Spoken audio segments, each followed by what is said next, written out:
Hi everybody, and welcome to Seeking the Sacred Earth. Today I am talking about grief, and I'll just start by personally giving a bit of testimony to it. I lost a sister when I was 4 years old. She died of cancer. She was 16.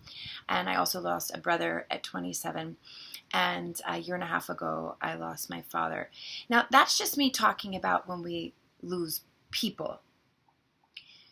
We can grieve so many different things. In fact, I would say human life is full of grief. We grieve the years that have gone by. We grieve the loss of a relationship, the loss of a job, the bursting of an expectation or an illusion.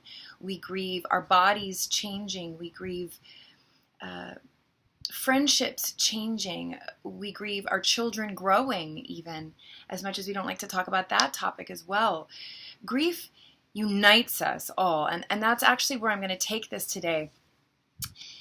You know, in our American culture, from my perspective, in my opinion, we don't really have a way to incorporate and heal with grief in a holistic way. We have the funeral, we have maybe sort of a banquet or a meal after the funeral, and then it's done, and we are expected to move on.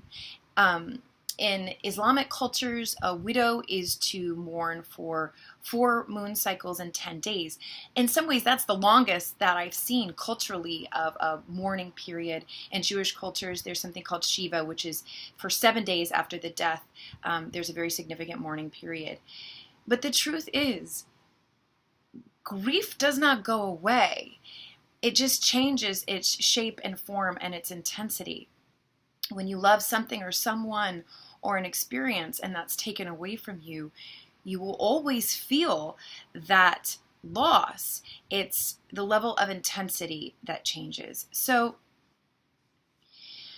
the exercise that I've been taught to do for grief, because, you know, I've listed the people that I've lost directly, but, you know, there's been numerous relationships, both with lovers and friends, that I mourn to this day.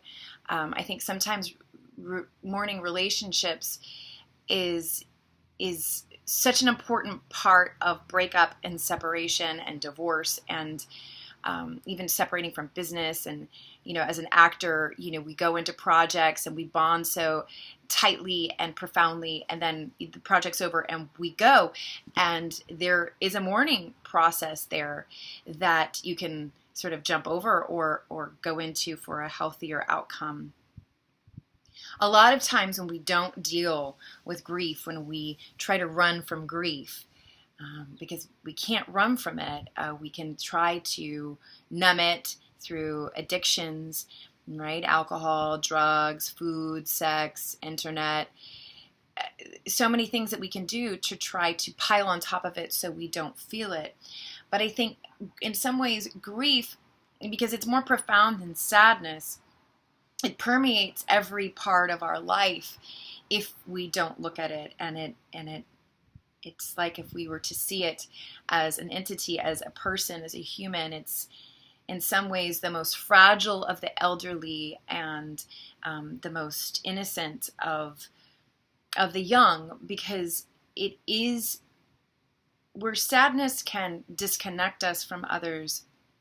If we allow grief, if we really allow it, if we really sit with it, what we end up doing is honoring that which we've lost. So it becomes a dual experience of both this profound sadness that we have lost, but also this deep respect and acknowledgement and gratitude for that which was lost.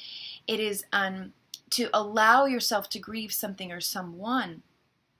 You are honoring your commitment to it. You're honoring your love for it, and you're honoring what was good in it. So a really wonderful exercise to do, because, right, we have to journal, right? Always writing, that first form of bringing something into manifestation, right? That first form of bringing it into 3D real world. An exercise to do is to look at your life and list the things that have needed grieving, whether you've grieved them or not. You just make the list, the things that have needed grieving. And then you can go back and say, okay, did I properly grieve this? Did I give this its homage? Did I truly feel the inescapable contraction of losing it? And then you systematically go through the list and you really honor these things, from the smallest to the biggest.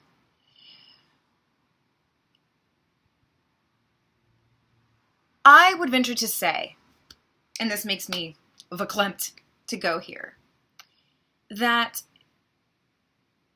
if we truly allow ourselves to feel the grief, and I'm going to give an example of losing my own siblings.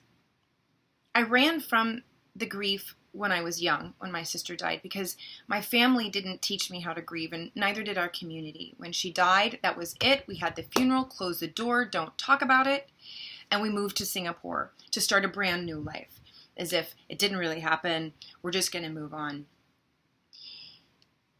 The way I have experienced it now as an adult, I still have pockets of this grief, of course, that well up, and I sit and I breathe through it.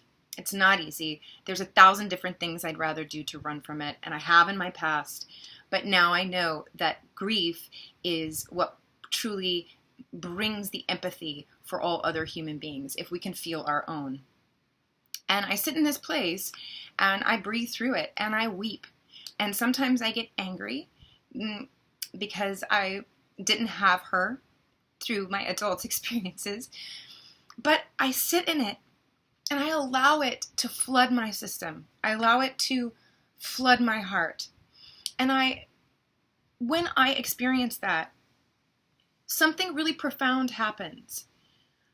I begin to emotionally connect to all of the humans who have lost sisters and brothers.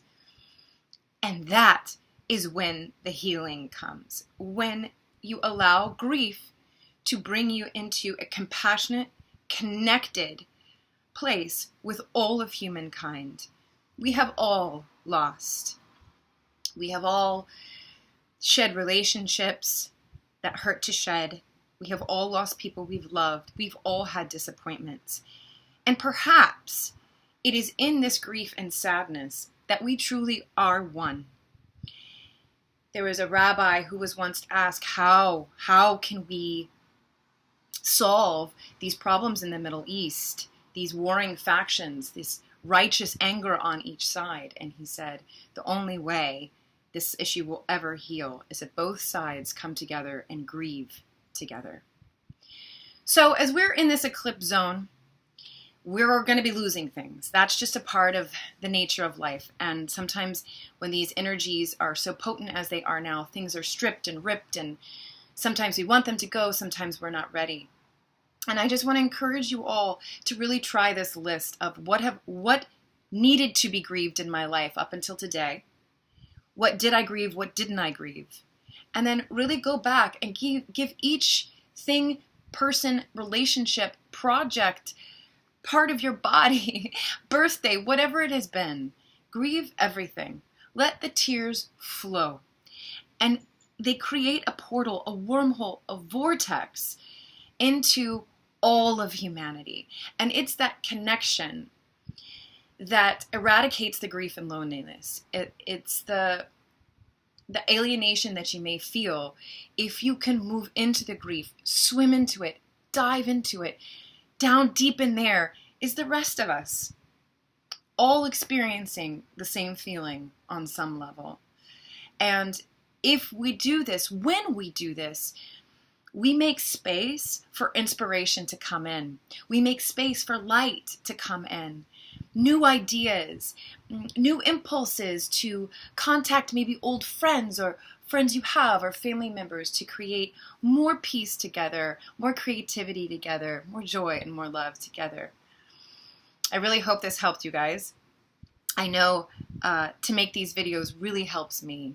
So if you resonate with this, please like it, or if you know of someone in your life that this could serve and help, please send it. And I'm sending you all a big hug as we move through these portals of loss and expansion all at once. Namaste.